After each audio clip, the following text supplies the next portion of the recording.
much editing. It's unreal. It's going to take you a year and a half. Yes, I am. Yo, what is up, everyone? It's Mini TV here, coming at you with a new little podcast to sort of throw in the mix, DPC Digest. I'm going to move my camera so everyone can see how sexy I am. Today, we are going to be talking about everything to do with the DPC, European Upper Division. We might tangentially talk about some other regions, if tangentially is even a word. And just tangentially. No idea. Something about tangerines, maybe? Yep, basically. And as you can see, I've got my two best friends here. One's not really a friend, one's my brother. So really just my best friend and my brother. And we're going to kind of go through... more than one friend. Yeah, it's true. And we're just going to sort of talk about all the games that are coming up. Obviously, this is the first episode, so it's going to kind of just be going forward from that. Let me just introduce you. So, talking of my brother, obviously he's a lot less better looking than me, but he is your resident board of games expert and guaranteed window licker, Jazz. Yo, what is... Oh, wait, you've already done that, haven't you? You've already done that bit. Yep, Sorry, that's me. Yeah. Platinum StarCraft player, now turned Platinum Overwatch player, if there's a Platinum Mr. Super Pac-Man, sexy beast, George Waters. George, how you doing? Excellent, actually. I am probably one of the most insightful voices in the so really... it's actually lucky you've got me here, actually, to be honest. True. Undiscovered talent in this, so in this true. game, to be honest. True. The name Super Pac-Man is whispered among many Dota communities. True. And it's amazing that we have him here today. I mean, he used to be an admin for Aqua Leagues, giving out £50 dollar tournaments. So I actually can't believe I used to host Dota tournaments. Yeah, number one admin. So we have number one admin, and we have Jazz here. Thinks he's Hawkeye. He's got all his Marvel memorabilia in the background. Please, Marvel, do not sack me or sue me. Thank you very much. Very true. So, should we sort of just go straight into talking about the DPC in general? Just a quick overview, everyone. As we know, we're talking about the European DPC Upper Division, which are comprised of the top 4 directly invited teams, which are Team Liquid, Team OG, Team Secret, and Team Nigma, followed by the winners, or the top 4 of the Decider tournament, which was Viking, Alliance, Mud Golems, and Chicken Fighters. So, I mean, we could probably go through... I mean, we don't want to go through probably every single team, but if we want to maybe talk a little bit about any particular team of preference. Jazz, anything you want to just sort of say? Yeah, definitely. Been a bit of a supporter of Team Secret ever since I heard they started winning things, and I thought it's about time I supported someone who actually won something. Any of you who recognise the jumper I'm wearing is the Chargers. They don't win anything, so I think it's about time I'd supported someone that actually won some games. So yeah, I'm really looking forward to this league, this pro circuit, to see where Team Secret come.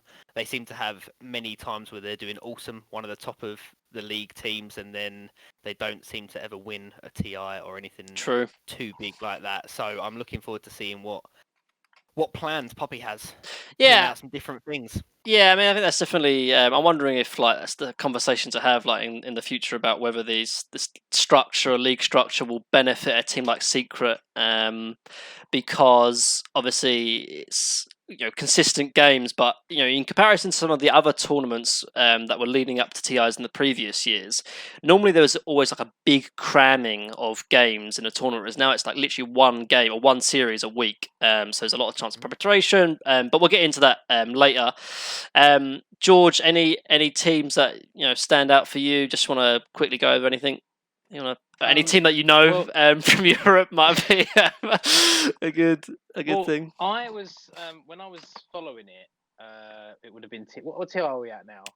We didn't do TI 10, so I guess the last 2 TIs were OG 1, the last 2. So TI 8 and TI 9 OG 1, and we didn't have TI 10 because of Corona. So I can't remember which TI I followed. It was when OG was in their heyday, but they've still got, to be honest, the only real names I remember are mainly from OG. You can see they've got Mid One, who came from Secret. The only thing, there's a lot of new names in this. Like, I've got this from Mud Golems, very unimaginative 33. offlane player. It's pro. Why would you name yourself 33? Hit the keyboard wrong. Enter your name here and. Yep, true. Yeah, so true. No, I'd go for OG just because I know most of their players. Mm-hmm. But solid. Yeah, that's pretty much solid. The only other one I like is chicken nuggets or whatever they're called. Yeah. Chicken fighters. Yep. Just got chicken in the name. It's kind of cool, kind of funny, but yeah, no secret for life. Let's see how it goes. Definitely. For me personally, it's probably going to have to be Team Liquid. I got a lot of ties with the old Hon boys. Used to sort of play and cast them back in Heroes of Nerf, so I'm definitely looking forward to seeing Team Liquid. I mean, there's also, I guess, a few things to be said about probably with the 4 teams that came through the Decider tournament. Just looking at it here, obviously Viking, Alliance, Mud Golems, and Chicken Fighters. I think they were probably the expected teams to qualify. The teams that didn't qualify, Hippomaniacs, Spider Pigs, Brame, and maybe you could say Hellbear Smashers could have perhaps gotten in as well. Hellbear Smashers being the team Misery stack. But I think really for the 8 teams that are in the upper division, I think they're most expected to be there. But I think one point to talk about really is that do you think there's quite a big divide between the 4 directly invited teams and the 4 Decider tournament teams? Because there's been kind of talk about whether there's a big divide in terms of skill, but can the likes of Alliance and Viking kind of fight and match up against the 4 directly invited teams, you think? You see, I think that is actually quite an interesting question. At first I'd be like, no, because there's a reason why I know, and probably George knows, OG, Secret, Liquid, because they are always the top teams. They're always doing awesome. But the little bit of Pro Dota I've watched randomly here and there of majors and minors recently is some of these teams can quite easily cause an upset. Anything can happen in Dota, really, like in many other sports. It's one of those things. And I think you're saying about how teams like Secret might adjust better to having only one series a week. I wonder if these other teams like Viking, GG, Chicken Nuggets, or whatever they're called again, they might be better off because that way they could be solely focused on one series instead of having to go through an entire tournament. True. Facing these big giants. Yeah. So you never know. Yeah, that's a good point. Go on, George. Can I ask what happened to Team Liquid? I remember. Kuroki, right? Is probably what you're thinking. Yeah, Matumba Man, Kuroki. So I don't recognise any of these players. What happened? So basically, what ended up happening? Big drama. There's actually a little bit of drama. I'll fill you in, George, and fill the rest of the community if they don't know. So, Liquid, that team Liquid, Kuroki, Matumba Man, they formed their own player named org, which is Team Nigma, and basically left the org of Team Liquid. Team Liquid, obviously, what was the reason? I mean, there was contract talks. I think really, like, Kuroki just wanted to make his own organization, just didn't want to be under contract from someone. He just wanted to be his own boss, basically. I mean, Team Liquid, probably the well-known brand, probably in all esports. I don't think they have an Overwatch, but Overwatch isn't really an esports. So, but things like League and everything else, Valorant, CS:GO, they all have, as the Overwatch player cries in disgust. Liquid is the biggest all probably in esports altogether, so they were left without a team, and they actually poached Alliance's old team, which was the Mickey Insane.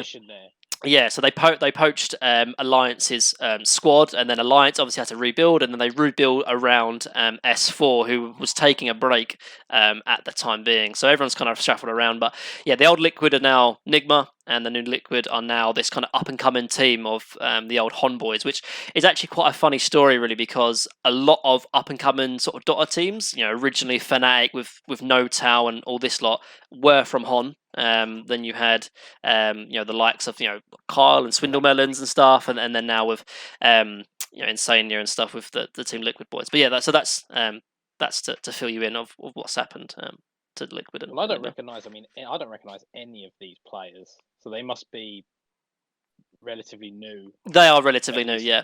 But as compared to like Limp and for sure. Yeah, exactly. Yeah.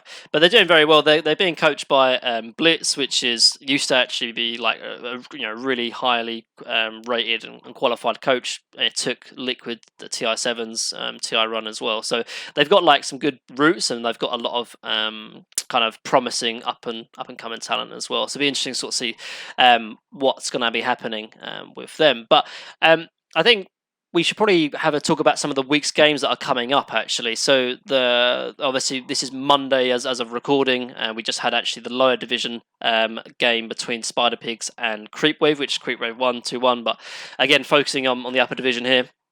And the first game coming up is going to be Liquid versus Viking, which I think is going to be quite a hype match because there's a little bit of rivalry between these two teams.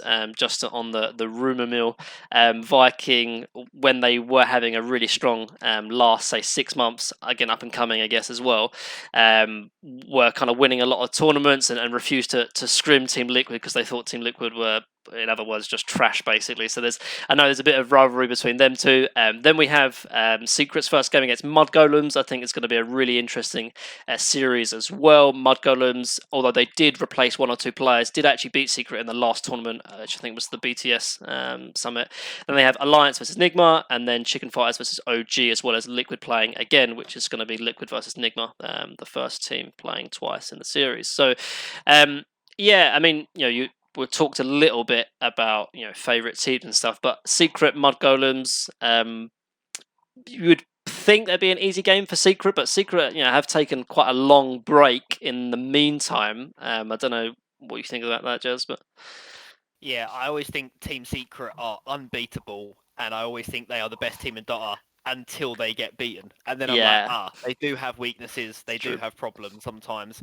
A lot of it, sometimes I actually feel like it's just Secret getting a bit bored sometimes. It's pretty true. They're so egotistical, which I love, but at the same time, maybe that might not happen straight away because obviously it's all brand new. They're probably wanting to come it's on a new patch as well. We haven't really talked about, but new patch, really, none of these teams have played any officials on the new patch, so that could definitely sway things as well. It could do, and I think that's something that's going to be really interesting. Obviously, you play at a higher level of Dota, way higher than me and George, when George even plays Dota. George doesn't play at a level at all. I don't want to say that, George, but I'm glad you said it, not me. It's true. And so obviously the things that we come across, or the things that maybe you come across, is going to be so different to the games that we're going to see, no doubt, I'm sure, from these two teams. And I mean, I don't know much about Mud Golems, but I know that they're no mucking around, stupid, rubbishy trash team. So it's going to be interesting, whatever. How much of a divide is there between the people, like the direct invites, and the other 4? Well, this is kind of the conversation we eventually talked about. I think, truth be told, so that conversation we had about 10 minutes ago that you actually weren't listening to. That's what we were talking about, mate. Yeah. So good one. Listen, if George wants to know a piece of information, right? Don't question it. It's true. Right. It's true. All right, George. I'll fill you in, George. Personal, George, you have to repeat things twice, you might have, he's a bit slower than others. Yeah. I think, though, just truth be told, I think there is a little bit of a divide. But I wouldn't say there's much, and I think any team can beat any team here. It's can they consistently do it on a basis? It's easy to in some ways beat the best, but can they be the best by consistently being there? So I'd say the direct invites are correct. I think really OG, Team Secret, and Team Nigma are on the same tier. I think with Team Liquid just being slightly below them. I think really because OG, Team Secret, Team Nigma, you have No-Tail, Poppy, and Kuroki, probably the 3 best captains in the whole of Dota. And then you've got Team Liquid that's had some good showings, but they don't have the same experience. And then I would say probably on the same level as Team Liquid is probably Viking and Alliance, and then Mud Golems and Chicken Fighters are probably maybe the tier below that, but all, again, still very close. They're all fantastic players, and I think any team can beat any team. I think there's obviously advantages to be had, but I think there's probably, I'd say, 3 different tiers. OG, Team Secret, and Team Nigma on sort of just the top echelon. Team Liquid, Viking, Alliance, sort of similar, and then Mud Golem and Chicken Fighters just below that. But whether that we'll see that in the results, like I said, new patch, it's hard to say. But yeah, so let's move on then. So so that's tomorrow's game. So that's tomorrow's game. Tuesday, January 19th. Exactly. So choose those games. So that would be Liquid, the Viking, and then Mud Golems and Secret. So if we had to just give a quick rundown, how do you see that game playing out between Secret and Mud Golems? Secret Mud Golems. I think Secret are gonna just sweep it. Says the Secret fan. Yeah, true. Yeah, 2-0, true. but I think the Liquid game might not be like that. I don't think it will be 2-1. Yeah, maybe Liquid or maybe even Viking. Why do you think Viking GG will upset Liquid?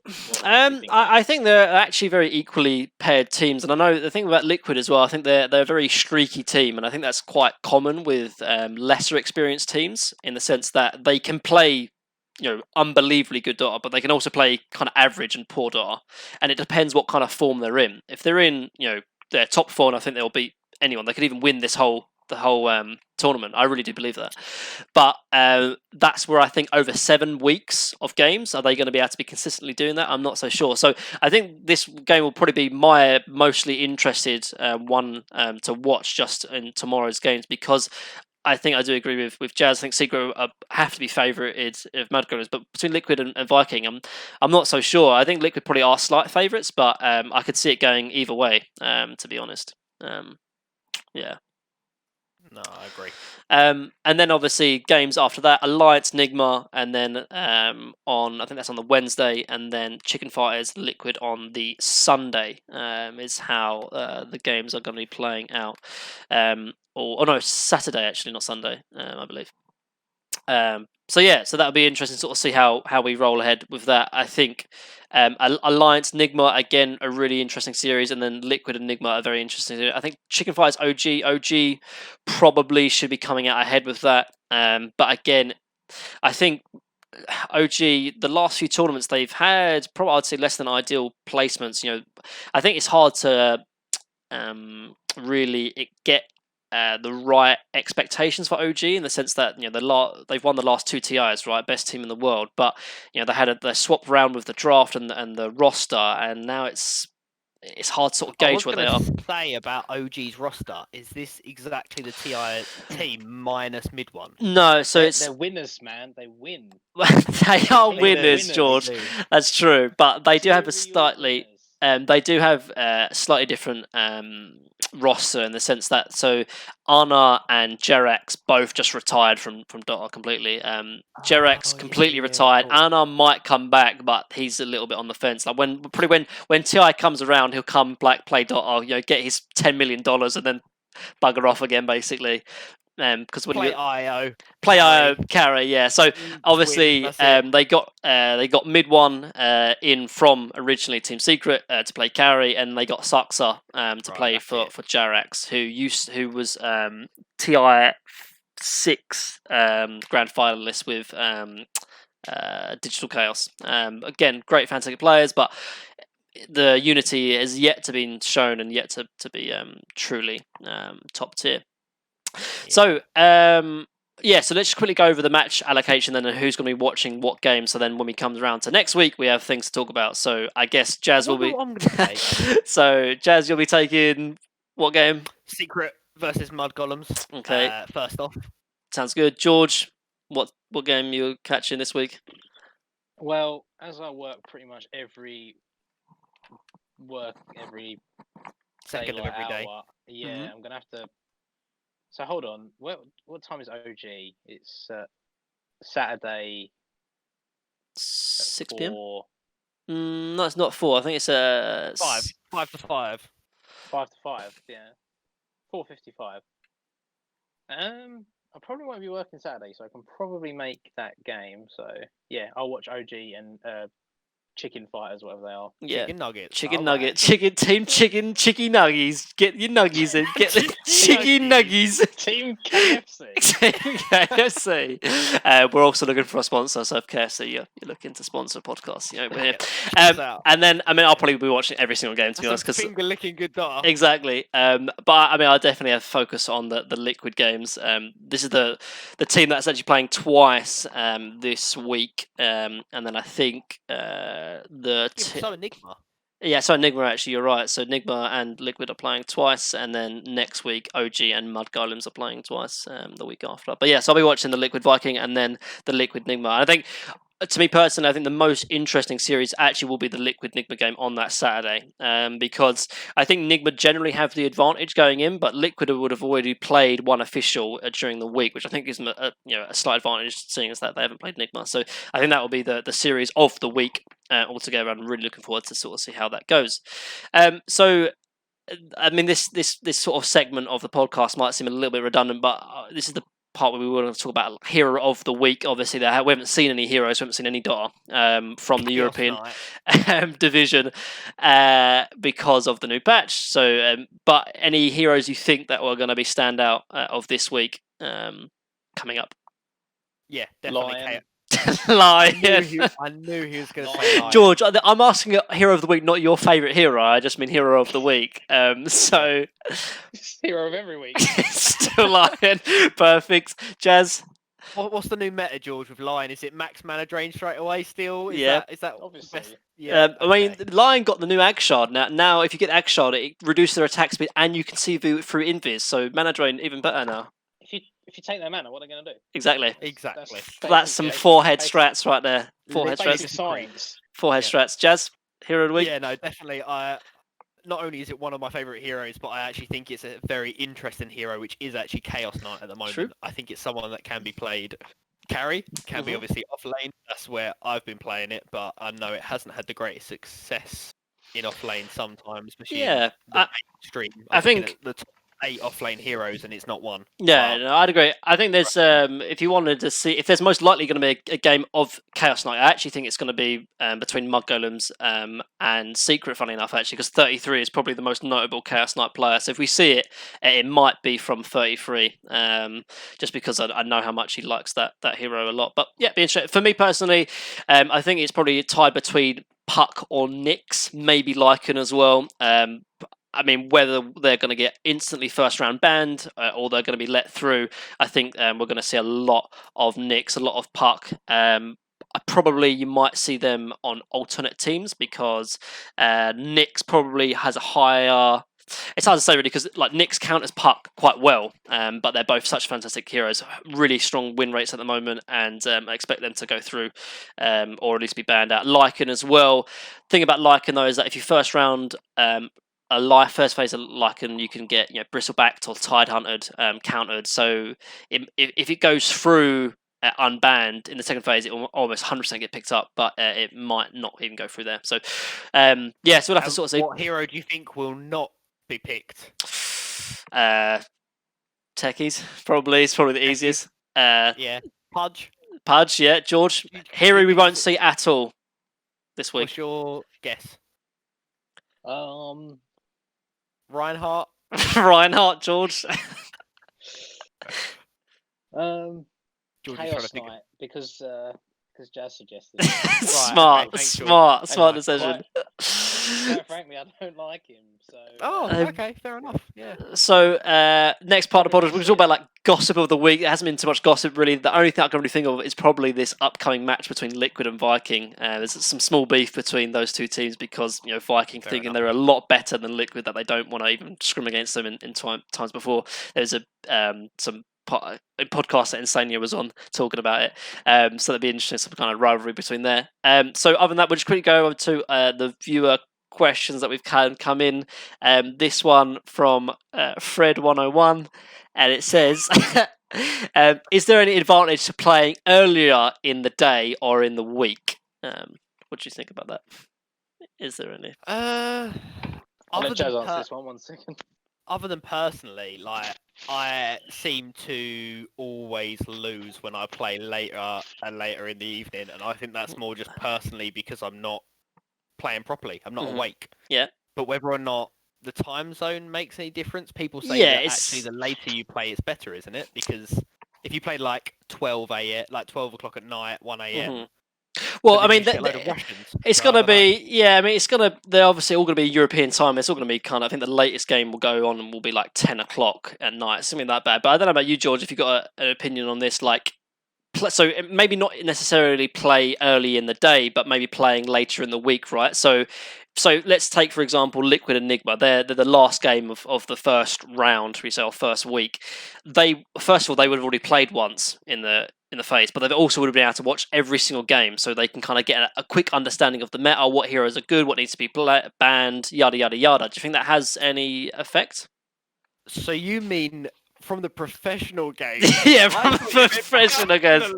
No, I meant during the day. Jazz. This is DPC Digest. We're not talking about 2K pubs, your Herald pubs. All right, we're focusing I'm take a on bow that. Out. Thanks for having me. No worries. It's been nice to join you guys. Thanks very much. Sorry, I'll let you answer, George. George, anything like that? You think if there's any advantage or disadvantage playing early late in the week?